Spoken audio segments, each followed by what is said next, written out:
Hello, everyone. Thank you so much for joining us today on Glenmark Kenya's Health Awareness Podcast. I am Dr. Laila Kasumba, and I will be your host for today. With me is Dr. Jaffer, who will be telling us about the cold, the flu, and allergic rhinitis. So if you ever find yourself wondering why you're always sneezing or why you always need a handkerchief, this is the perfect person to answer all of these questions. So, Dr. Jaffer, please. Yes, hello everyone. So my name is Dr. Mazaher Jaffer, and I'm a family medicine physician and an infectious disease specialist. It's really an honor to be able to be part of this session where we're able to discuss some things that probably have been in our minds since forever. And we hope to be able to give you some answers that would be able to allow us to prevent feeling sick often so that we can aim at much better health. Okay. Thank you so much. And we are very, very glad to have you here. Thank you.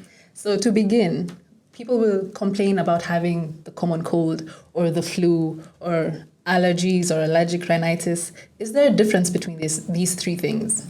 Yeah, that's very, very different. Actually, the average person thinks that I had a flu when you have a sick off at work and say, I had a flu. That basically means I had a running nose. It's similar to what we found when we looked at some different cultures in East Africa, where someone would come and say, I have malaria. And this means he's feeling tired and has a headache.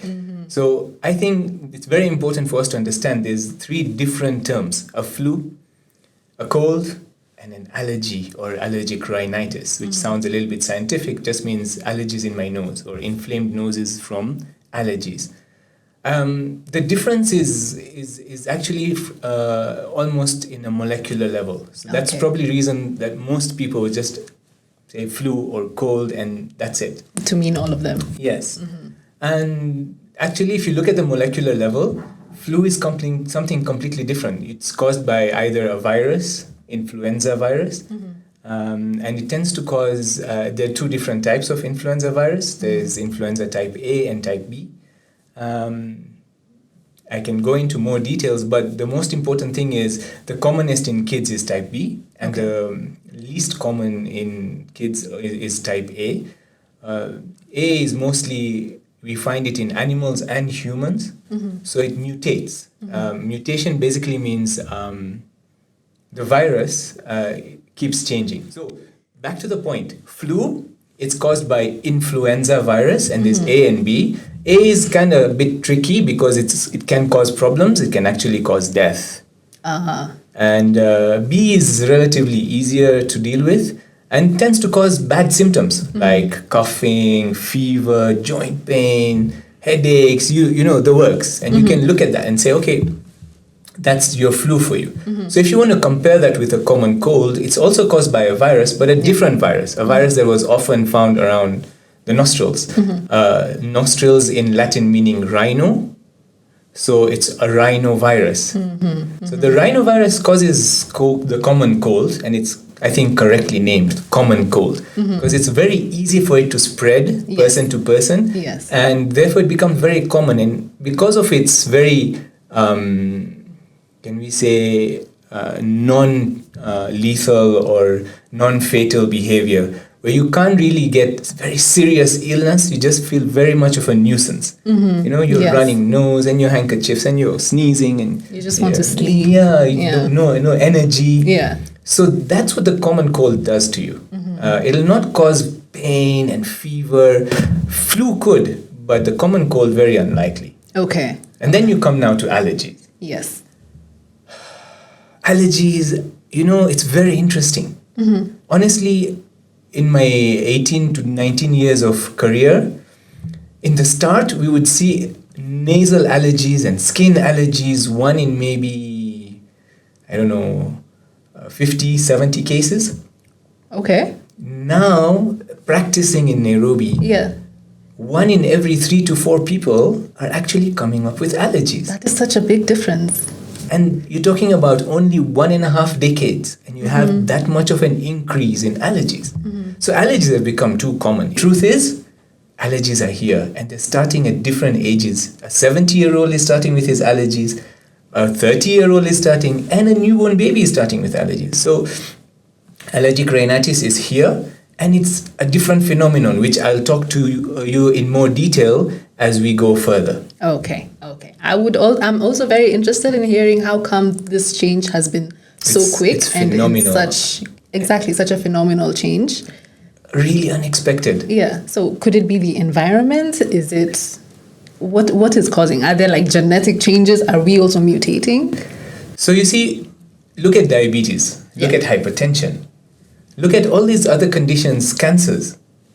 You talk to anyone 10 years, 15, 20 years ago, they tell you this is not something we saw commonly. And things are changing.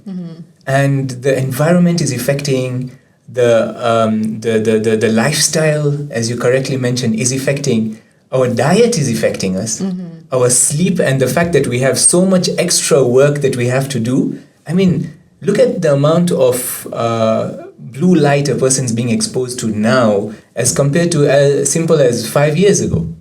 It cannot compare. You can't compare. Yeah. So this is what we're doing to ourselves. I mean, we're seeing that our bodies have to cope with new mechanisms. So it's what we call a multifactorial thing. So as we talk about the cold and the flu specifically, because those are caused by viruses which can spread. Yes. How are they spread?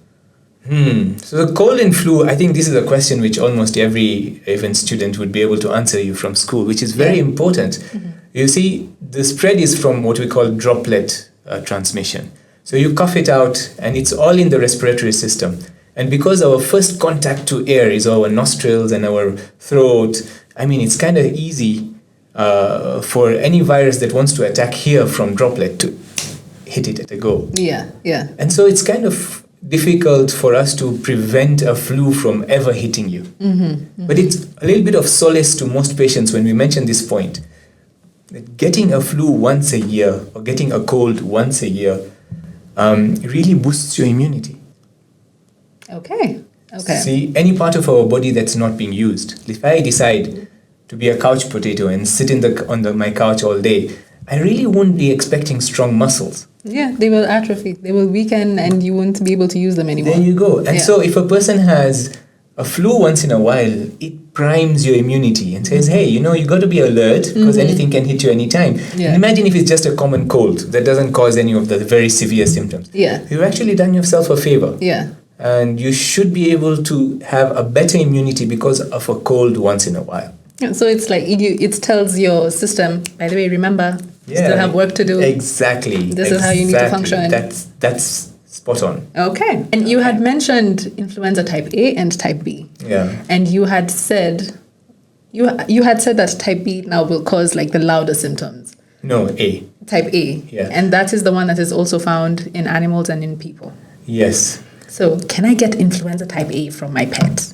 Yes. Okay. So influenza type A, it infects a number of animals. Felines, it can infect even bovines, cows. You can see influenza type A in different animals. We've seen influenza type A in birds. You've heard of the bird flu. Bird flu, yeah. Those are all swine flu. Those are all types of influenza type A's because they affect animals and then they affect us. It's called a zoonosis. Yes. That the animal actually infects a human. Okay. And then the human falls really sick.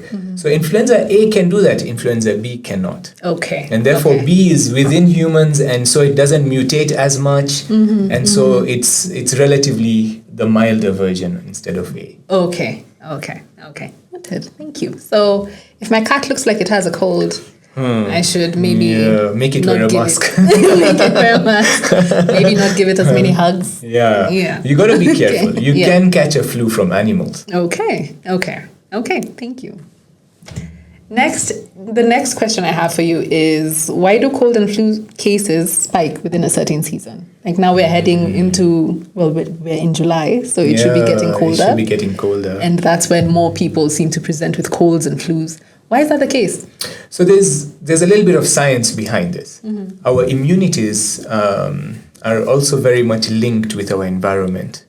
And so you find a situation where specific people who have asthma, for example, during cold weather, they'll be suffering a lot. During warm weather, they're fine. Yeah. It means our environment attacks or affects our natural processes. So you find a person who would have cold. I mean, you wonder, cold is just a temperature. Yeah. So how does the temperature get into me and cause reactions? And there are so many pathways, like something should be warming it. Yeah, exactly. Yeah. So this cold, it actually comes with a lot of additional things around it, and it affects our body. It affects our immune system. Whenever the cold comes in, there's vasoconstriction of the blood vessels. The body requires you, the way you correctly mentioned, to try and correct the temperature, homeostasis, reach the right temperature. You got to use a lot of energy, and that energy is going to be differently used rather in the warm weather, because it could be used over metabolisms. So your metabolism changes, and when your metabolism changes, automatically your hormones change, your immunity changes. So that's individually. And then, of course, you have the very strong people who you never see them wear a sweater. They're just fine. They catch colds as well faster. Why? Because they're around a person who doesn't have that same metabolism, and that person catches a flu and is a carrier. So in that weather, you catch a flu from someone, or you catch it because of your own deficiency in the weather, and then it spreads. And that's why they came up with the flu vaccine. The flu vaccine has actually helped a lot. You look at situations in Europe where you find some countries that used to have patients who are above 65 coming into their casualties with flus over this cold seasons of winter. Almost 80% of their casualties would be full of flu patients at that time. Oh, wow. And that's an overload. Yeah. And then they introduced the flu vaccine to mandatorily for everyone who's above 65. And it actually dropped. We found 10%, 15% from an 80% in the casualty. Wow. So the flu vaccine works. And it actually primes the immunity to be able to help. You still might get a little bit of a running nose, but it'll not take you to casualty. It'll protect you, you see. So there's lots of things that our immunity, before it drops, we can try and do, prevent ourselves from catching the cold and flu. Okay, so can we discuss those? Yes. What ways can we prevent catching a cold or flu? Yeah. For me as a person, you've mentioned the vaccine. Yeah. So what else can I do to protect myself? That's amazing. So when you talk of the cold and flu, you're actually talking of these viruses attacking us. First things first, do I have a deficiency? So let's say I'm actually deficient in vitamin A or vitamin D. Let's say I'm a junkie and I don't eat healthy. And therefore, my immunity will not be able to cope. Yeah. And so in order for me to improve my immunity, I need to eat healthy. I need to make sure that I improve my circulation. So I need to exercise regularly. The third thing is, I need to be able to check on deficiency. Right now, we have a pandemic of vitamin D deficiency. Almost anyone who you put to the test of vitamin D levels in their blood is going to show deficiency. If you're low on something, correct it. Because if you're not going to correct it, you'll not have a good chance fighting the common cold and flu. Yeah. That's one. Two, exercise regularly. Exercise increases the hormone cortisol. It increases the hormone serotonin in your body. It improves the functionality. It takes those white cells from your thymus gland to where the flu would have come. So you have a good army there. So before your symptoms, you're good to go. But if you're going to sit and not exercise at all, you're not active, your circulation's a problem, you'll end up getting flus often. You'll end up getting colds often. You'll feel sick all the time. And of course, because you're sitting in one place, the environment's the same, you're very likely to have poor ventilation, and so you'll have allergies all the time. So 101 reasons why exercise is at the top of your list as well. Number 3, be sensible. You know a person's got a very high fever and coughing, and here you are, I'm macho, I'm Superman, I'm going to go in front of them and, have a very close interaction with them, because I don't catch flus. I'm sorry. I never get sick. There you go. Be sensible. I mean, if you know something's really tough and it's a strong strain, remember, as much as I'm macho, the virus is also very macho. This is a mutated strain coming out. You don't know what they have in them. You don't know what artillery they're carrying with them. So try your best to minimize close exposure to people who have flus. How can I get diagnosed for a cold or a flu? Yeah, very good question. We're living in a very scientific era. Yeah. We have PCRs. A PCR is when a person actually looks at a swab. It's the viruses or the organisms are centrifuged, and then you actually break the DNAs that you have inside there. So I told you a virus you cannot see unless you have that massive that microscope. virus inside it. Another 1/100th of it is the DNA. So that DNA, if I told you to count it, I mean, how do you count something you can't see? It's impossible. It wouldn't make sense. So that's why they came up with PCRs, where I could come in and bring in enzymes that are smaller than the DNA, that will chop off DNA fragments at the right areas and allow the chopped off fragments to be chemically identified. Okay. So that's what we call a PCR. And in order for that to happen, I need to multiply the DNA fragments by 10 to the power 50, 100, million. And now you're talking about that DNA multiplying to a level where chemicals will now allow you to count it. Yes. That's a PCR. So now, that being said, we can actually do PCR tests for viruses. Nowadays, we have a very overall sort of all the DNAs that are known from respiratory infections put into one panel. You put your sample from the nostril or throat into it, and it tells you this looks like influenza A, this is influenza B, this is rhinovirus, this is virus XYZ, or any other organism. It allows us to identify. That's one. So yes, there are diagnostic tools, there are PCRs, there are rapid tests, as we heard of rapid tests during COVID, there are antigen rapid tests for influenza, for common colds. There are blood tests that will tell you this is looking more viral, more bacterial, I think an antibiotic or not. Those kind of things are possible. But generally, for the first 3 to 4 days, my advice is if you start off with the flu, just maybe if you're too uncomfortable, take symptomatic treatment. And after that, you could actually sit down and say, look, I'm feeling better, so I don't do anything. Or I'm feeling worse, and I therefore need to go in for some tests. Okay. So while we talk about like the symptomatic treatment, could you maybe give us some examples? Okay. So something simple like a paracetamol would help with fever and pain. Something that would help with congestion, you could use an antihistamine if you feel like you're producing too much mucus.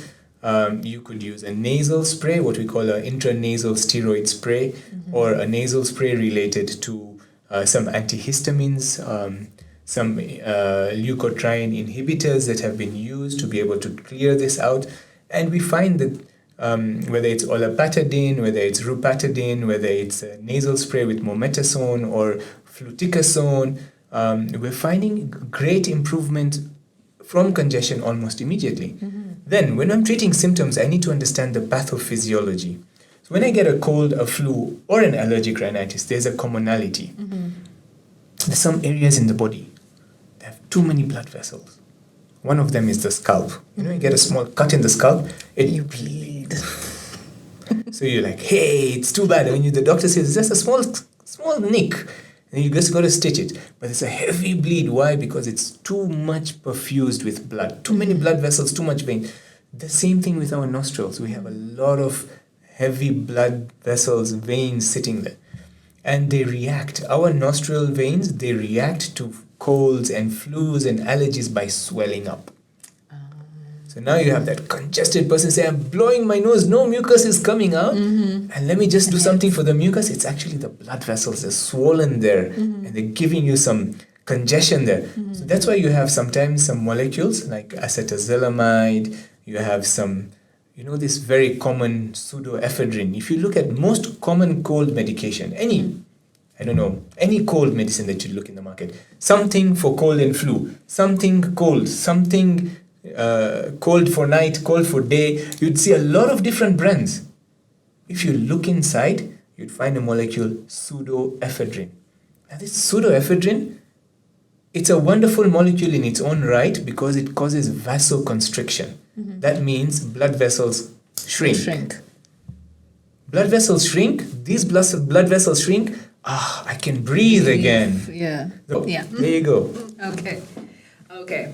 So next, we'd like to talk about allergic rhinitis. Yes.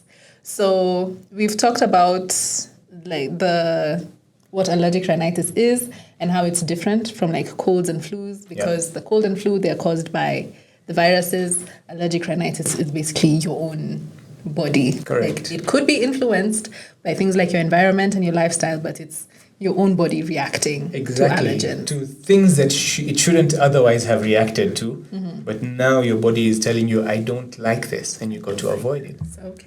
Okay. So what are the main triggers, or what could be main triggers for allergic rhinitis? So we're seeing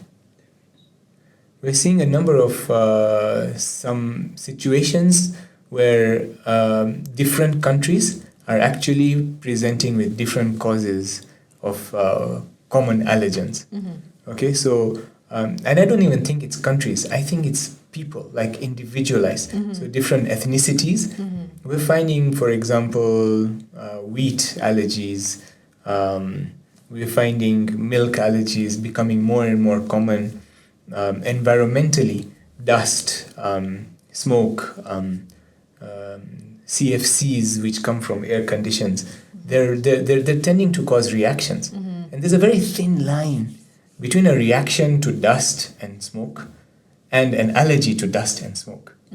You take a person who's not allergic, let's say, to dust, and you put them in an extremely dusty room. They'll start sneezing. Yeah. Is that an allergy? I mean, 1-2 sneezes, I don't think we can classify that as an allergy. So there's a very thin line. Yeah. And you find that situation where you look at I like to look at it like this. Then you have your allergens exposure. It goes up with time. So the more I sit in the dusty room, the more it builds up. Yesterday, it was my first exposure, the second one tomorrow. So it gets in my body and I'm not removing it because it takes time. Whatever comes in, it's, let's say, attached to receptors, the reaction's still ongoing. And as the reaction's ongoing and my body is just trying to remove them using goblet cells and using mucus-producing cells to come out and push out the mucus, I'm putting in more dust. So there's a threshold. You reach that threshold, you get a reaction. I would like to think of allergic rhinitis as a situation where the person's threshold is lower. So let's try and use pseudo-quantification. All right? An average person would need 10,000 specks of dust to cause a reaction. Okay. So what's an allergy? So an allergy might be a person who reacts to 100 specks of dust. Okay. So the dust is the same. Yeah. The reaction is the same. Yeah. The threshold is lower. I see. Okay. So therefore, when that threshold has to be modified, you modify it in two ways. You reduce the allergen or you up the threshold. How do you up the threshold?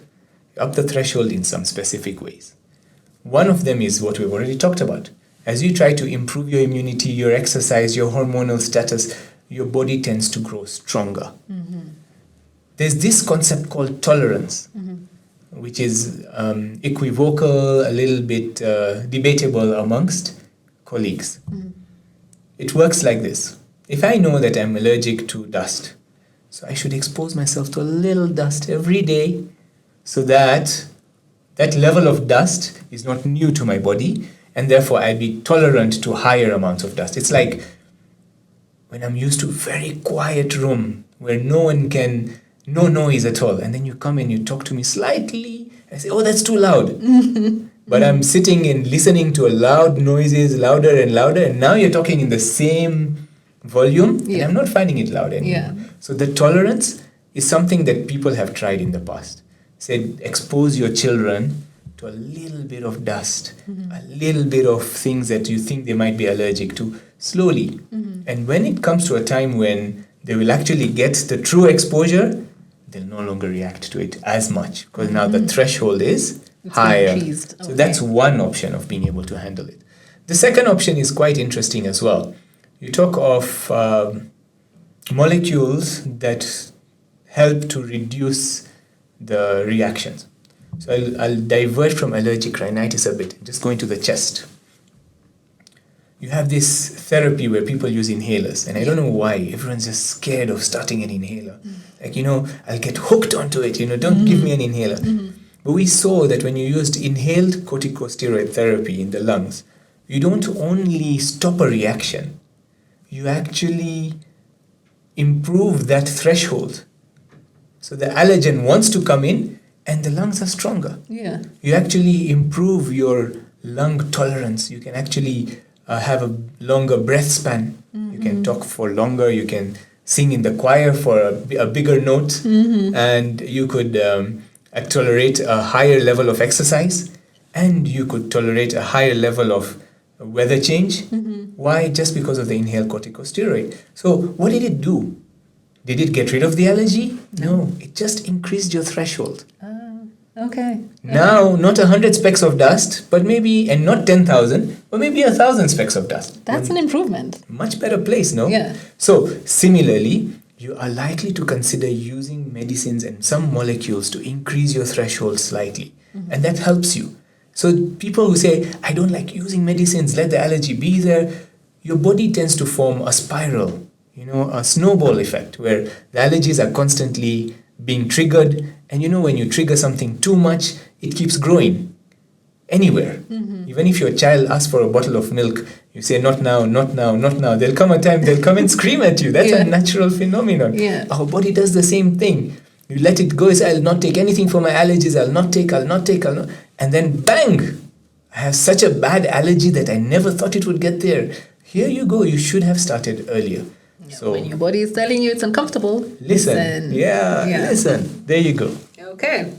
So what are the hallmark symptoms of allergic rhinitis? So that's quite important. There really is an overlap. Running nose, often losing your voice.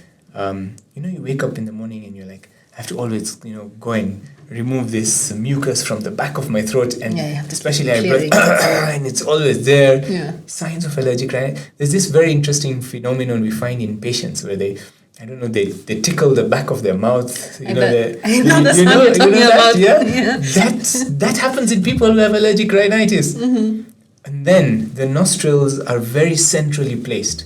So they're linked with the eyes, the ears, the throat. And then, of course, if you don't do anything, then it goes down. You get what we call a postnasal drip. So a person may present with a cough. And you're thinking, this cough is there, but it's not. How is the nose related to a cough? Yeah. Because it's dripped in and finally caused a postnasal drip into your chest.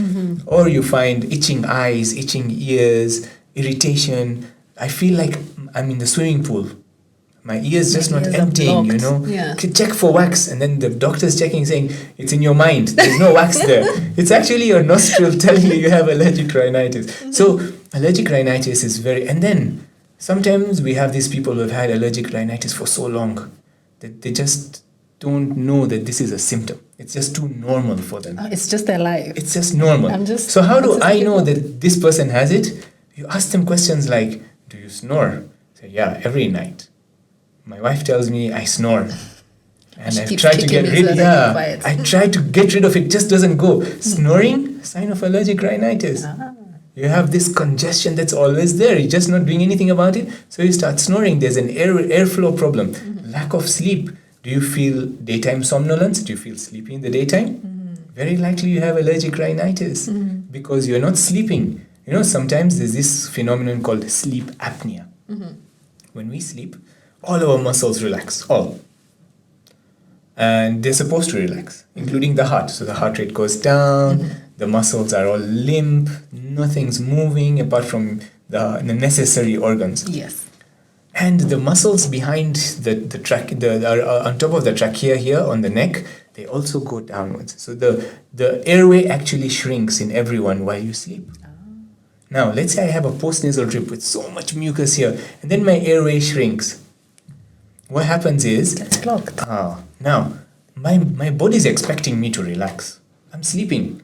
My muscles are meant to be at minimal usage, not something I'm supposed to force. I'm not forcing anything while I'm sleeping. The moment I try to consciously sleep, the moment I try to force anything while I'm sleeping, any muscles being forced, I don't sleep. Even if my eyes are closed and I'm dreaming, I'm not sleeping. There's still work being done. Exactly. Something is still happening. So what happens? Do you wake up fresh? No. You wake up tired. You'll be fighting the whole night. So that's sleep apnea. They actually look at your stage of sleep and they come in and they say you're at a stage which is, you're never going into deep sleep. You're not sleeping. So you wake up. There's one patient who did the test. It's called a polysomnogram. 70 times in one night. 70. And that person woke up saying, I didn't wake up for a moment. Oh.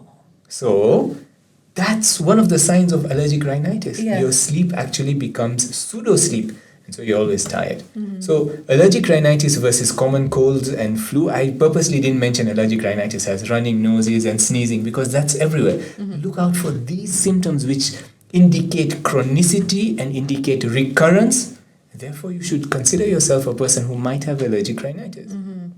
Okay. Are all allergic rhinitis medications, do they have the same risks? Or No. are there So others that I can use? You can use long term. So I'll answer this question in two ways. Firstly, all medicines do not have the same effect. Not all of them attack the blood vessels and vasoconstriction. There is one, a nasal spray called xylometazoline. It's very good. It decongest it here only, so I don't have that effect in my body. But the side effect is that if I use it consistently, I get what we call rebound rhinitis. My nostrils swell up because of the nasal spray. So that's actually the opposite. But that being said, there are medicines that work. The way I mentioned an inhaler for your lungs, I mentioned fluticasone, mometasone, I mentioned some antihistamines that you could use like olopatadine or rupatadine or montelukast, which is a leukotriene inhibitor, or so many others. I mean, the list is almost endless. Yeah. You could use them. They have effects in improving your tolerance, not getting rid of the allergy, improving your tolerance to your environment slightly, and drying up the mucus. So there are medicines. Personally, I'm a strong believer in trying to get out whatever is in, because it's trying to come out for a reason. Your body knows what it's doing. You know, we always try to think, this body of mine, I need to tell it what to do. I need to get it back to normal. Yeah, I need to hit that that blue screen again and, write another 100 documents. Chill. I need people to find me well in the email. Yeah, come on. So we need to get to a different attitude and realize that if I have to pass a dusty road every day, let me look for a way to pass when it's less dusty. Let me look for a way to put on a mask that will reduce dust exposure. Let me look for a way to rinse my nostrils with water. You know, when we talked about this to many patients, they're shocked. Won't it get into my brain? If I put in water from my nostril, won't it get to my brain? So, it's not going to happen. Yeah. Our nostrils are linked with our eyes, ears, throat, and our sinuses. The moment I put in water, this dust that is irritating this area, and then I flush it out. So let's say I take a handful of water to my nostril, in and out. The water and then it hurts like crazy. It stinks, but it really cleans the dust out. So I'm physically taking out that dust that's irritating me. Yeah. Isn't it better than using antihistamines and nasal sprays and all this unnecessarily? Yeah, we don't need to consistently play on medicine. Medicines are there for a purpose, but they're not the solution. Especially imagine a child. You're going to work at your age, which is not a child's age. You still have a healthy life ahead of you. But that child has a whole, set of decades, 70, 80 years to go. If you start them on a nasal spray and that's their only solution, are you expecting them to use this nasal spray forever?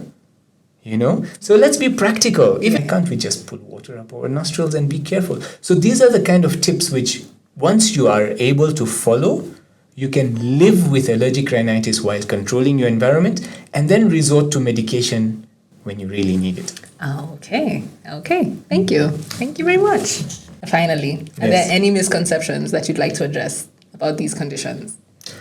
I think the first important misconception that I would like to address is the fact that the medicine is the solution. It's not the solution. And I think hopefully it's very clear by now from this discussion that the medicine is the symptom reliever while you're looking for a solution, while you're avoiding the allergen, while you're discovering what you're reacting to. The second very important misconception when it comes to allergic rhinitis is that it's contagious. This guy's always sneezing. I don't want to go near him. Allergies are not contagious. They're genetic and the person is predisposed. And the third misconception that I would like to address is with colds and flus, and I think this is a very important one, that the flu vaccine is dangerous. I've noticed that I've done a lot of reading on the flu vaccine, and the fact that the vaccine's been given to so many populations. I've seen some information that the flu vaccine will give you the flu, it will cause some weakening of your nerves, and I don't know, a lot of funny stuff online. Blood clots. Blood clots. Funny stuff online. On the ground, I have propagated that my patients should take the flu vaccine. We've monitored them. We've given thousands of flu vaccines on recommendation to patients, and they've done extremely well. And not a single case of what I found on the net. Wow. So why should we be scared? We shouldn't. If it's helpful and we actually are suffering, let's say a person has never had a flu and is never worried about flu, don't take the vaccine. But if you are suffering from flus in and out every time and you're getting allergic reactions, take the vaccine. It'll only help. That's I think the third important misconception out of many. So I don't want to address all. If we go through these three, and this is a take-home point, we can all, I think, live much healthier lives in these three conditions. Absolutely. So, Dr. Jaffer, any final words? Well, I think I'd like to thank everyone who has made this happen and the viewers. I feel this is just one of many common topics that need to be addressed. I feel our audience needs to be educated. They need to make educated decisions in terms of their own health and protect themselves in a way that the information overload does not misguide them. And I believe they should take on their right to their own practitioners, their own pharmacists, to be able to guide them correctly. You have the right to ask why. Why are you giving me an antibiotic? Can we try without? Let's reverse it. Not say, can you give me an antibiotic? Can we go the other way around and say, what if I challenge my immunity, doc? And you won't be. I wouldn't be surprised if the doctor gives you 2-3 days without an antibiotic, and you didn't need the antibiotic. So I think if we do this, we can make the world a better place. Okay. Thank you so much for joining us and for answering all of our questions. Excellent. So in order to contact me for any questions or queries that you may have regarding today's presentation, you could call my office on 0786 514 092 or 0736 514 092, and we'd be happy to be able to answer any questions you have. And we'd look forward to you being able to use this information to the best of your ability. And that is a wrap on today's episode on the cold, flu, and allergic rhinitis. We hope that you found this discussion as enlightening as we did. And in case you have any more questions or topics that you'd like us to cover, please leave them on our social media pages on Facebook and Instagram at Glenmark Kenya. Until next time, stay informed, stay healthy, and keep your tissues handy. Bye.